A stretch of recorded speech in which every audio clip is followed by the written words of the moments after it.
Bom dia, gente. Nossa aula 7 e a penúltima aula síncrona dessa primeira área. O que a gente vai fazer hoje é comentar um pouquinho sobre alguns mecanismos de transferência de calor. Na aula de sexta, a gente vai discutir o caso da condução. E hoje eu vou comentar um pouquinho os outros dois mecanismos, que são a convecção e a radiação. Tá?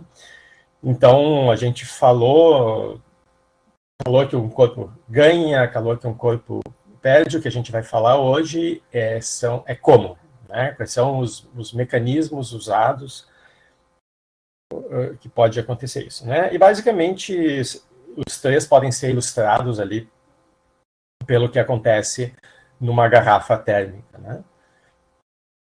Então, a gente tem uma camada, né, onde aqui entre essas duas paredes, onde existe vácuo. Então, como para condução eu preciso de um meio por onde a energia passa, né, essa energia ela não se propaga no vácuo por condução. Então, eliminando boa parte do gás que existe entre essas duas paredes, a gente consegue minimizar a perda de energia ou o ganho, dependendo se o líquido está quente ou frio, né, por condução. Tá? Da mesma maneira, essas paredes sendo, a parede externa principalmente, sendo isolante, ela impede que eu tenha um aquecimento do líquido, por exemplo, na parte de baixo, e que isso gere correntes de convecção ali dentro. Tá? Embora no caso da garrafa térmica, a convecção não vai ser um mecanismo que vai tirar ou colocar energia. Tá? A convecção, no caso ali, se ocorrer, ela só vai levar a energia de uma parte para outra. Mas, por exemplo, se a tampa não for tão boa isolante, né, quando eu levo o líquido um pouco mais quente lá para cima, eu posso estar ajudando ele a perder, porque ele vai estar em contato com a tampa. E depois a parede espelhada, a parede interna espelhada, vai diminuir a energia emitida por radiação, né, como a gente vai discutir no finalzinho da aula. Tá? Então, a gente vai começar discutindo a convecção. Tá? Então, a convecção, para ela acontecer, eu preciso ter um gradiente de temperatura. Tá? Eu preciso ter espacialmente diferenças na temperatura. Então, o que acontece normalmente, por exemplo, quando vocês colocam uma panela no fogo, o calor é dado pela parte de baixo do sistema. Então, ali, né, esse sistema não está em equilíbrio térmico. A parte de cima, né, imaginem que só passasse calor por condução. Então, o calor é dado na parte de baixo, e aos pouquinhos ele vai chegando lá na parte de cima. Tá? De qualquer maneira, se estabelece uma variação espacial da temperatura, maior embaixo e menor lá em cima. O líquido, quando é aquecido na parte de baixo, ele vai dilatar, tá? Vai ocupar um espaço maior, e com isso aquela região, imaginem uma bolha, né, uma região, uma esfera de líquido lá embaixo, ela dilata, ela diminui a densidade. Se ela tem a densidade, então, menor do que a densidade da água que está lá em cima, essa região, essa bolha, ela sobe, né? Então, isso é o que a gente pode ver nessa figurinha da esquerda, né? Eu coloco uma resistência, né, por exemplo, um rabo quente ali, ele esquenta a água e ali eu subo. Notem que aqui essa subida ela é turbulenta. Né? A gente vê esses vórtices, né, onde a água ela sobe, mas ela forma espirais assim. Tá? Então não é um fluxo laminar que a gente chama.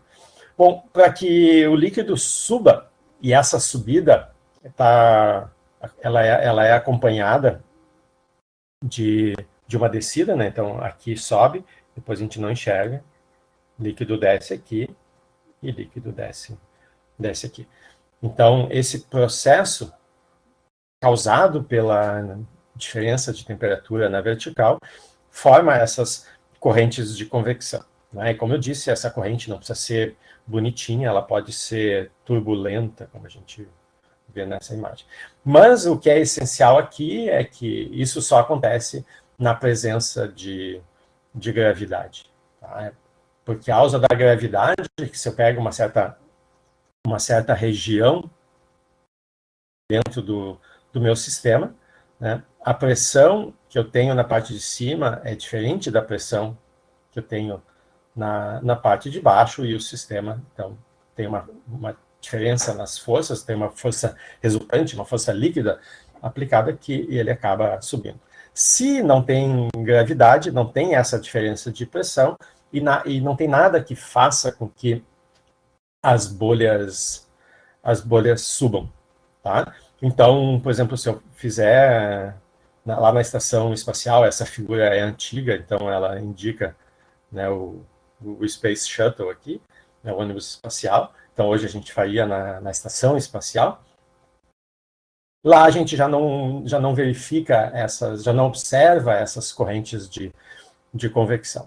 Se vocês viram o vídeo associado a essa parte de convecção que eu postei, lá vocês têm um filme mostrando isso na estação espacial. Tá? Inclusive, vocês vão ver, por exemplo, existem várias teorias conspiratórias hoje em dia, né? Então, uma teoria conspiratória é aquela onde eu não preciso de evidências, né? Ou seja, as evidências não são usadas nem para corroborar, nem para desmentir essa teoria conspiratória. Então, o terraplanismo, por exemplo, é algo que se classifica como teoria conspiratória. Bom, o pessoal que ainda vive na Idade Média, eles dizem que gravidade não existe, né? E que as coisas caem ou sobem por diferença de densidade. Bom, mas as coisas só sobem ou descem por diferença de densidade por causa da gravidade, né? Então aí já se vê que o entendimento pobre desse pessoal.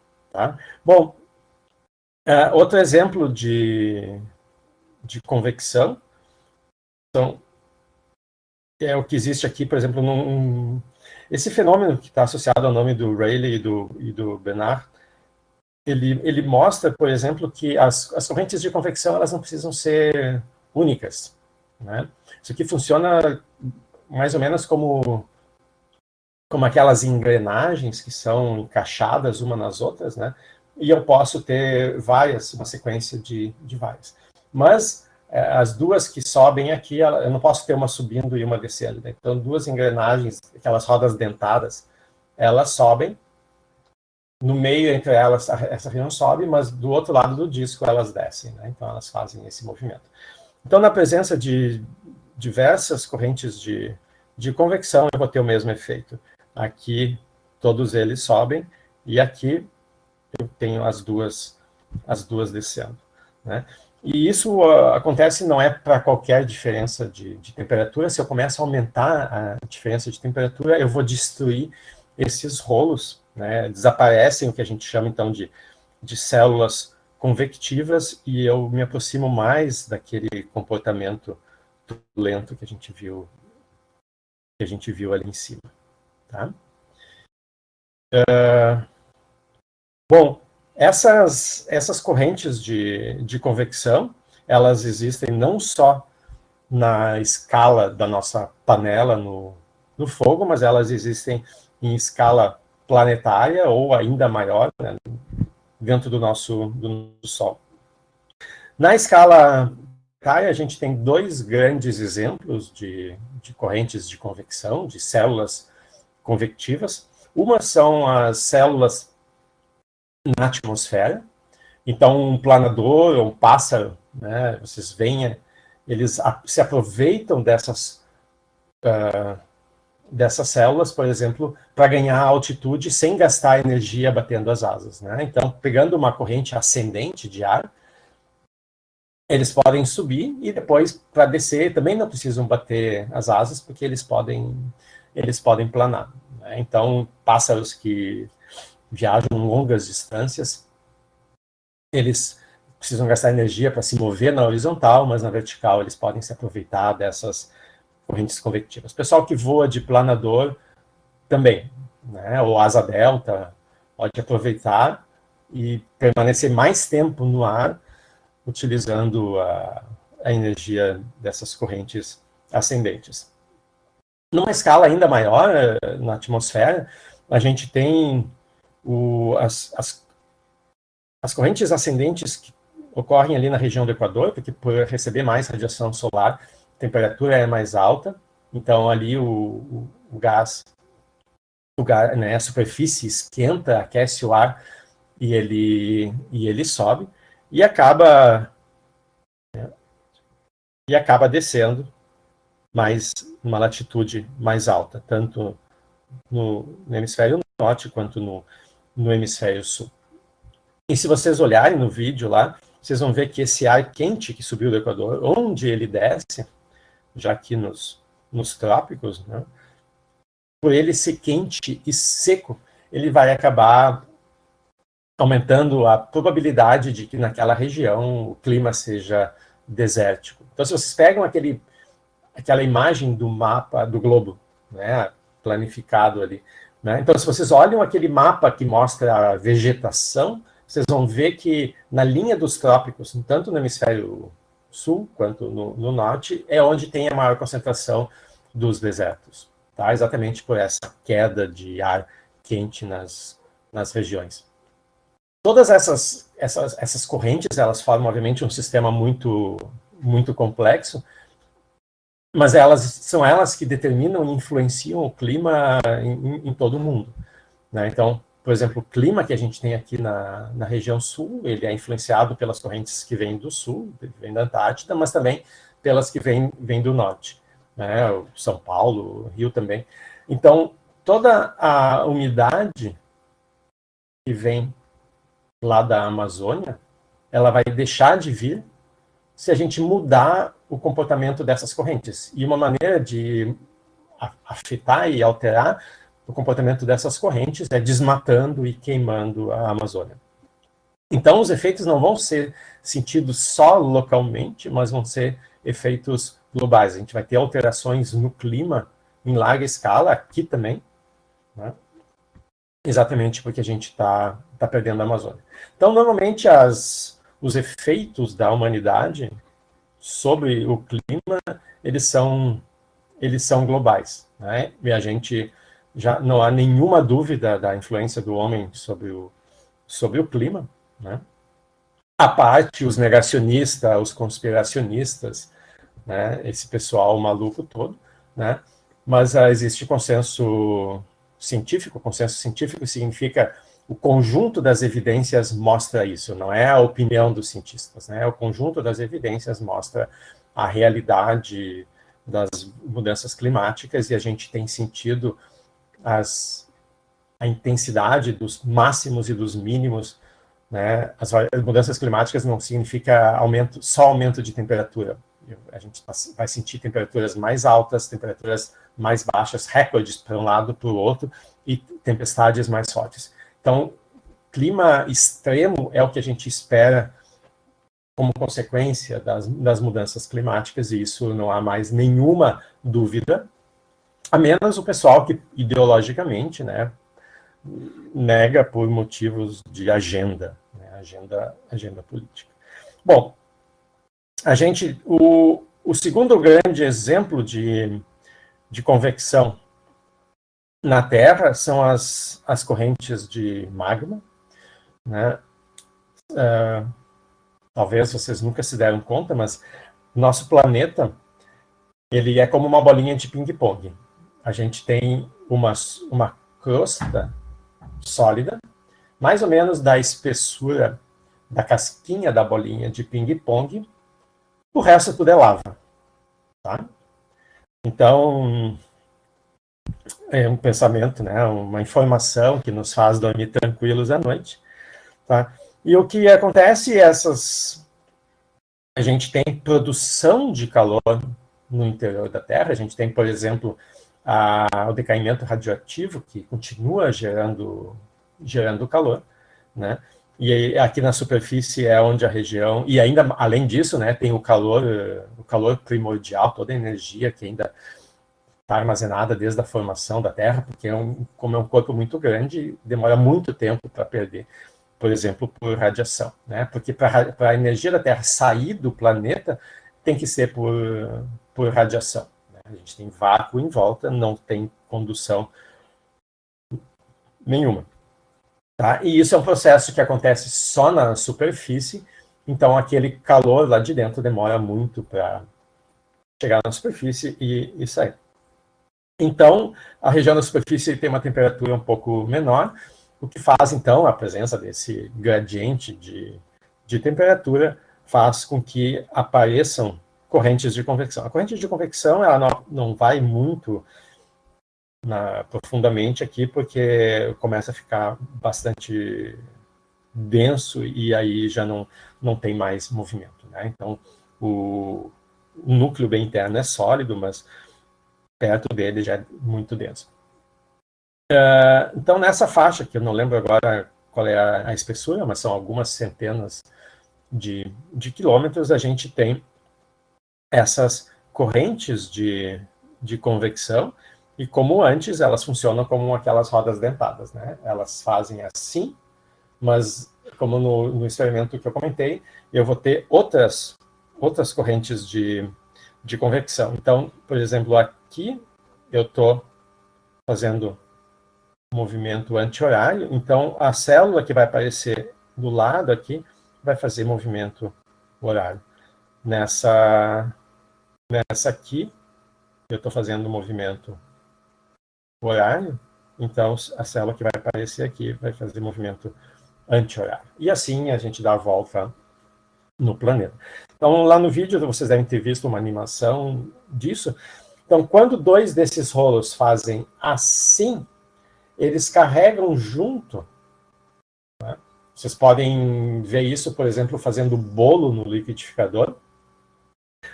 A lâmina lá do liquidificador vai puxar o material do bolo aqui para baixo, então vai formar uma espécie de corrente de convecção, e o que está na superfície vai ser puxado na direção desse buraco. Se ele funcionasse, né, se a gente passasse o filme de trás para diante, a gente ia ver subindo, né, a gente ia fazer o rolo girar ao contrário, e eu ia subir aqui. Tá? Então, na Terra funciona da mesma maneira. Quando o movimento das células convectivas é assim, a terra terra sólida que está na superfície aqui embaixo desses rolos vai ser carregada junto e elas vão andar uma na direção da outra. Quando elas colidem, a gente pode ou subir uma montanha, né? Os Andes é um exemplo disso, o Himalaia também, ou a gente pode entrar, né? Uma placa embaixo da outra, né? É a subdução que está exemplificada aqui, tá? Claro que essas correntes de convecção, elas levam milhões de anos, eu não sei qual é o período para dar uma volta completa, mas pelo movimento das placas tectônicas, que fazem com que um continente ande uns poucos centímetros, né? Não lembro, acho que é da ordem de 5 centímetros por ano, você já tem uma ideia da velocidade. O efeito Coriolis é algo parecido, mas é porque, como a velocidade de rotação da Terra, né, toda a Terra gira no mesmo tempo, mas para diferentes latitudes, o círculo que a gente tem que fazer, né, então, por exemplo, o círculo que a gente faz por estar na latitude 30, um círculo paralelo aqui ao Equador, é menor do que o círculo máximo que está ali na região do Equador. Mas um ponto em cima desse círculo viaja no mesmo tempo. Então, eles têm que ter velocidades lineares diferentes. Então, essa diferença, esse diferencial na velocidade faz com que a atmosfera, como é um fluido, né, ela se mova com velocidades diferentes e isso acaba induzindo esse movimento de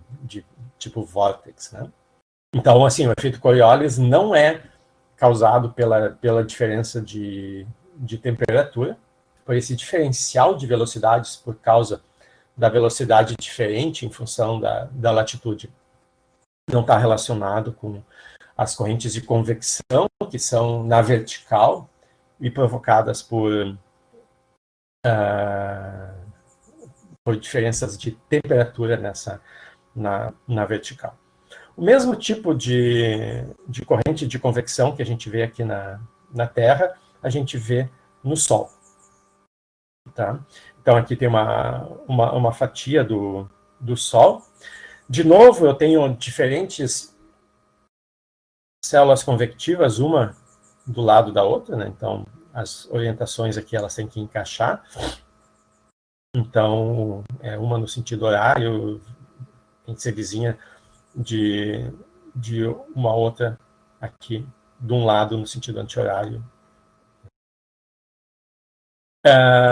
Então, o que acontece aqui é que quando sobe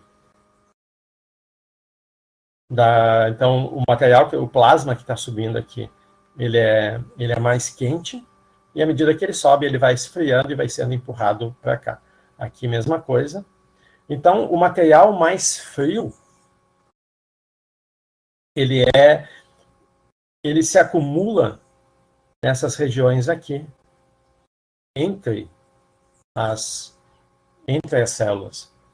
Por ser um pouco mais frio, por comparação, a temperatura ainda é bastante alta, mas por comparação, né, ela vai parecer mais escura do que essa região aqui no meio, que tem uma temperatura mais alta. Então, se a gente observa a superfície do Sol, vocês vão perceber que tem essa granulosidade, né, que mostra a realidade aqui das células de convecção.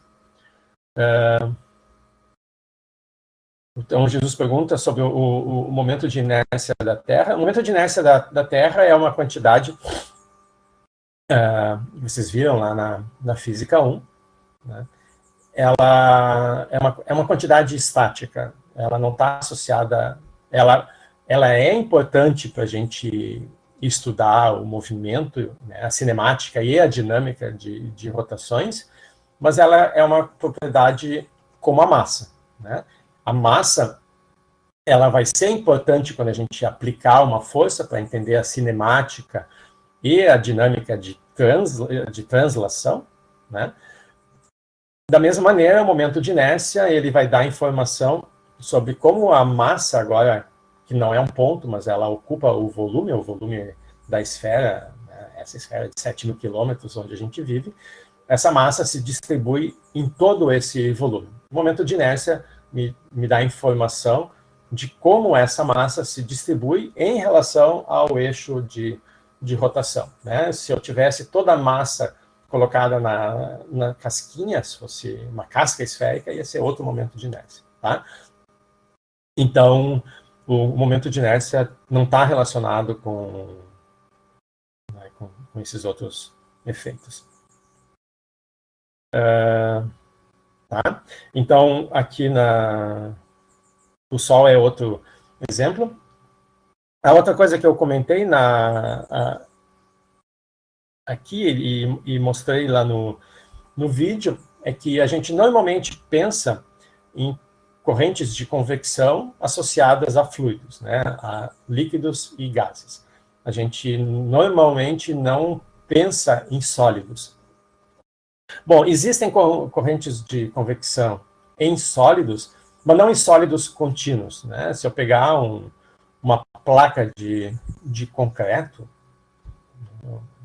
onde a casa de vocês, no edifício de vocês, não tem correntes de convecção ali dentro, tá? Mas eu posso ter correntes de convecção no concreto antes dele se solidificar. Se eu pegar areia, né, não vou ter correntes de convecção dentro da areia, mas se eu agitar, sim. Tá? Então existe um efeito que se chama efeito da castanha do Brasil, né, que é a castanha do Pará, que os caras observam que ao transportar, então foi daí a origem do nome, ao transportar essas castanhas num caminhão, numa estrada de terra esburacada, que vai chacoalhar bastante, né? É como se eu estivesse agitando o meu copo de areia, eu vou fazer com que as maiores castanhas subam e as menores desçam, tá? Então, esse processo, que é o contrário do que a gente espera. A gente espera que, normalmente, o que acontece se vocês pegam um líquido e agitam, né? Se vocês misturam água e uma tinta ou dois líquidos de cores diferentes e agitam, quanto mais agitarem, mais misturado fica. Aqui está acontecendo o contrário. Eu tenho castanhas de diferentes tamanhos e o meu caminhão está chacoalhando, né? E eu diria, bom, quando chegar lá vai estar bem misturado. Que é o que a gente espera intuitivamente. O que se observa é o contrário. O fenômeno observado é um fenômeno de segregação por tamanho. As partículas maiores vão para cima e as menores vão para baixo. Existem várias maneiras disso acontecer. Uma delas é via correntes de convecção. Então, tem experimentos, acho que no vídeo eu botei um mostrando, que se eu pego, por exemplo, um recipiente com areia, tá, e coloco lá embaixo uma partícula um pouco maior, para a gente conseguir visualizar, ou pinto algumas partículas para a gente conseguir visualizar essas correntes de convecção, a gente vê que à medida que eu agito agora esse recipiente, aquela partícula no meio, ela sobe, porque eu tenho uma corrente de convecção que sobe pelo meio e desce pelas paredes. Então, como nas paredes eu tenho atrito, esse atrito acaba arrastando as partículas, né, que estão naquela faixinha ali perto e faz com que elas desçam. Então, no copo, a areia sobe pelo meio, desce pelas paredes. Então, aquela bolinha, que é um pouco maior, ela sobe pelo meio. Quando ela chega lá em cima, ela vai tentar entrar na corrente que desce, mas a corrente que desce, como é o atrito na parede, é bem pertinho da parede, então não tem espaço suficiente para ela entrar. E ela não desce, ela acaba ficando lá em cima, tá? Então, existem essas correntes de convecção também nesses outros meios. Bom, Jesus está fazendo uma pergunta um pouco descorrelacionada aqui com essa parte, mas relacionada aos efeitos de termodinâmica, né? Então, o Vênus, ela é similar à Terra no sentido de que, né, ela tem um tamanho parecido, tem uma atmosfera, mas a temperatura lá é equivalente a de um forno de pizza por efeito estufa, né? Então, ali na atmosfera entra a radiação, que é um pouco maior, porque está mais perto do Sol. A superfície esquenta, mas tem muito vapor d'água, muito dióxido de carbono. Acho que tem, não lembro mais a composição, acho que tem alguma coisa com enxofre também, ou ácido sulfúrico, alguma coisa, porque parece que a atmosfera é bastante ácida. Então, essa atmosfera acaba criando um efeito estufa, parecido com o que a gente tem numa escala bem menor aqui na Terra, né? E esse efeito estufa é o mesmo efeito que acontece dentro do carro de vocês, quando vocês deixam ele no sol com tudo fechado. A luz do sol entra, aquece o banco, onde ela, a direção onde ela está em contato, e aquela radiação que é emitida agora, ela não consegue sair pelo vidro. Então ela reflete no vidro e volta ali para dentro. A atmosfera pode fazer um efeito parecido, e a temperatura começa a escalar, começa a aumentar bastante. Isso, então, é o que a gente conhece por efeito estufa. Tá? E, bom, então, isso é que a gente ia falar sobre convecção. Na aula de sexta, a gente volta aqui para essa parte de condução, né? E, para terminar a aula de hoje, vamos falar um pouquinho sobre radiação. Tá? Então, o segundo mecanismo de transferência de calor que a gente vai comentar é aquele feito através de radiação térmica. Tá? E as ondas eletromagnéticas, elas, como vocês já estudaram, elas não precisam de um meio material para se propagar, então elas conseguem viajar pelo vácuo. Né? Então, a radiação que a gente recebe do Sol é quase toda ela de ondas eletromagnéticas. O Sol emite partículas também, né? Essas partículas levam muito mais tempo para chegar, mas a maior parte da radiação, da energia que a gente recebe é eletromagnética. Tá?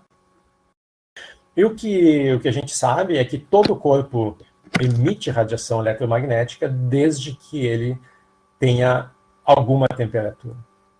Então, a menos que a temperatura seja zero absoluto, esse corpo emite radiação. Tá? Então, a radiação que chega, né, num objeto, ela pode, né, se o objeto é grande, ela pode ser refletida, tá? Ela pode ser absorvida, e quando ela é absorvida, significa que ela fica ali no objeto. Tá? Mas eu posso ter também uma energia que entra no objeto e ela é transmitida, ela passa e continua. Tá? Ela vai indo para alguma outra... Ela não precisa ficar naquela região, ela pode ir para outra região ou passar por algum outro corpo em contato. Tá? Mas então a absorvida é aquela então que vai influenciar a temperatura da região, ela fica naquele lugar. Então, obviamente, toda a energia que chega vai se distribuir em alguma dessas três formas, por conservação de energia. Então, a fração transmitida mais a fração refletida mais a fração absorvida tem que dar 100% da energia que chegou. Então, a gente tem, né, que a soma dessas três frações é 1. E claro que como essa energia vai se distribuir nessas três categorias aqui, vai depender de uma série de coisas, né? Vai depender de propriedades do objeto, o material, a textura, como ele é, do que ele é feito, né? Vai depender de algumas propriedades da radiação, do comprimento de onda, então ondas diferentes vão ser quebradas, né, nessas três categorias de formas diferentes ali no objeto. Então, essa energia que está chegando num certo intervalo de tempo, né, com ela a gente pode calcular com que taxa o objeto absorve e com que taxa ele vai emitir também essa radiação. Né? Os objetos vão absorver e, ao mesmo tempo, eles vão emitir radiação.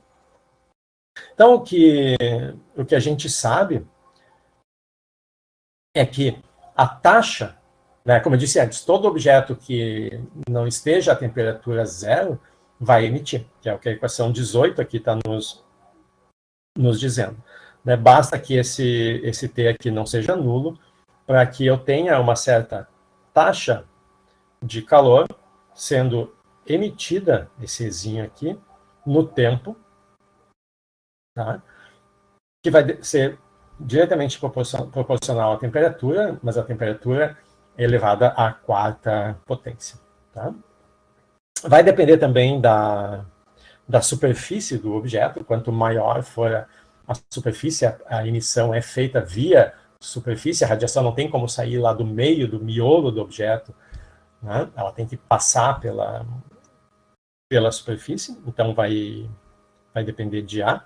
Vai depender dessa quantidade que a gente chama de emissividade, que ela vai ser definida em relação a um corpo negro, que eu já vou falar um pouquinho mais adiante o que é, tá? Mas é uma propriedade do corpo, né? Vai depender da cor, da textura do material desse objeto, tá? E então, para transformar a relação entre a taxa de emissão e dessas quantidades que ela depende, né? As características do corpo que são dadas pelo epsilon, a área da superfície dadas pelo A e a temperatura do objeto dada pela temperatura, para transformar, para ligar essas duas coisas, que está do lado esquerdo e do lado direito, a gente então tem uma constante de proporcionalidade aqui, tá? A constante de Stefan Boltzmann tem um valorzinho ali, tá bem? Então, a outra taxa que eu posso calcular é a taxa com que um objeto absorve energia do meio ambiente. Tá? Então, a taxa vai depender de quanta radiação o ambiente emite. Quanto maior for a temperatura do ambiente, mais radiação ele emite, mais radiação vai ser absorvida. Então, aqui, a dependência na temperatura é da temperatura do ambiente, da vizinhança do sistema, mas ele vai absorver pela sua área exposta, pela sua área da superfície, então é o mesmo A, e aqui é o mesmo epsilon, tá? Os objetos que são bons emissores, eles são bons absorvedores, então o epsilon, e aqui poderia aparecer um coeficiente diferente, né, associado a quanto o sistema é bom para absorver, mas se ele é bom para absorver, ele é bom para emitir também, então é o mesmo epsilon. Quando a gente quer calcular a taxa líquida com que um objeto troca radiação, então ele absorve radiação do meio e ele emite. Tá? Então, se a gente substitui as duas formulazinhas ali, a gente tem essa expressão aqui do lado direito. Bom, essa taxa ela pode existir enquanto o sistema não atinge o equilíbrio térmico. Então, imagine um sistema que só troca calor via radiação. Tá? Se ele está em equilíbrio térmico, significa que toda a radiação que ele ganha, ele tem que perder via radiação. Então, né, a gente assumiu que é o único mecanismo. Porque se ele absorvesse mais do que ele emite, ele ia aumentar a temperatura, ou se ele emitisse mais do que ele absorve, ele ia diminuir a temperatura. Então, no equilíbrio térmico, essas duas contribuições, o que entra e o que sai, tem que ser igual, né? O que nos diz também que a temperatura do objeto tem que ser igual à temperatura do ambiente. Né? Então, se for igual, não tem radiação sendo trocada, mas o que é absorvido é igual ao que é emitido. Tá? E por fim, a gente tem a definição aqui de um corpo negro, né? Então, um corpo escuro, ele vai ser um bom absorvedor de radiação. A gente diz que a gente tem um corpo negro perfeito ou ideal quando toda a energia que incide sobre ele, ela é absorvida. Tá? Então, ele absorve tudo, ele não reflete nem transmite nada. Tá? Então, a gente percebe a cor de um objeto pela luz que ele reflete. Se ele não reflete, a gente não percebe nenhuma cor, então o que a gente vê é preto. Tá? Então, um objeto pode ser um bom corpo negro e ele vai ter uma taxa de emissão próxima a 1. Tá?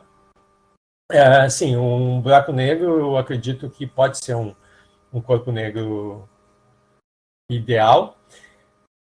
Mas um buraco negro, ele emite radiação, né? E essa radiação se chama radiação de Hawking, né, do Stephen Hawking.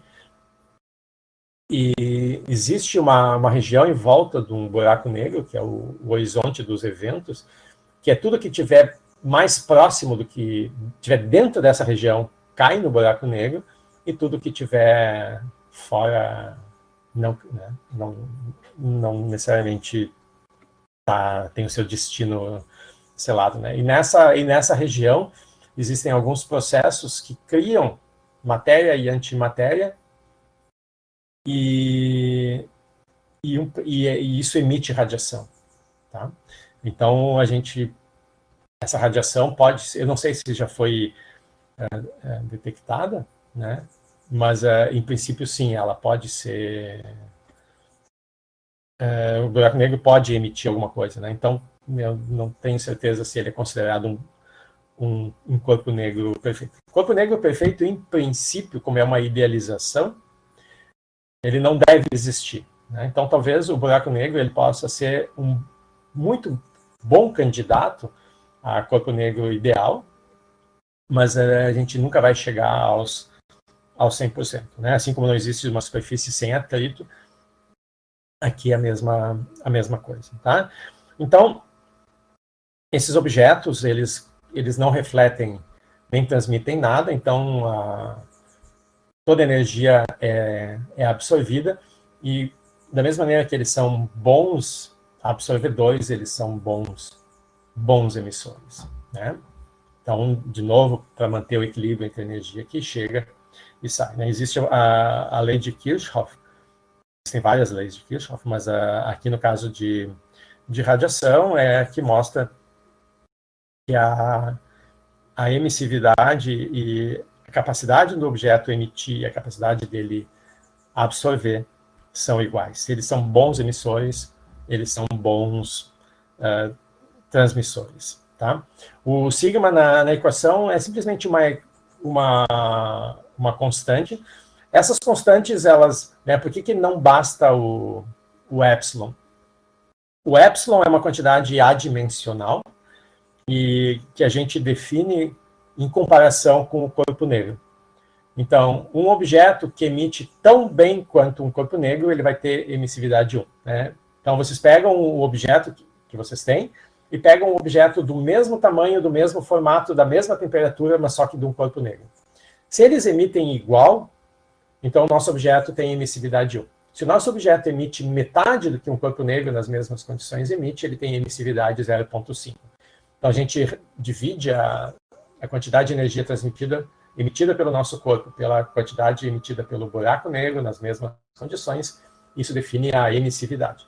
A emissividade, então, é um parâmetro adimensional. Quando a gente quantifica ali nessa equação aqui, então, do lado direito aqui, a gente tem essas três quantidades, o epsilon que não tem unidade, o A que tem unidade de área e o T que tem unidade de Kelvin elevado a 4, tá? Então é esse metro quadrado Kelvin na 4. Só que do lado esquerdo, as nossas unidades vão ser aqui, né, vão ser Joule, unidade de energia, por tempo. Vamos botar segundo. Né? E isso aí é o que define Watt, que é uma unidade de potência. Bom, eu não posso ter uma equação com uma unidade de um lado e outra unidade do outro lado. Eu preciso, então, e esse é o papel, o significado do sigma nessa equação, é de compatibilizar as unidades. Tá? Então, como o sigma é Watt dividido por metro quadrado Kelvin na 4, quando a gente coloca o A e o T com as unidades, vai cancelar esse pedaço aqui e nos sobra o Watt, que é o que tem que dar. Então, o papel do sigma é só de transformar as unidades ali. Tá? Então, bom, em resumo é isso. Vocês têm mais alguma pergunta? Se não, então, a gente se vê na sexta-feira. Tá bom? Então tá. Gente, então um bom dia para vocês, bom almoço e até sexta.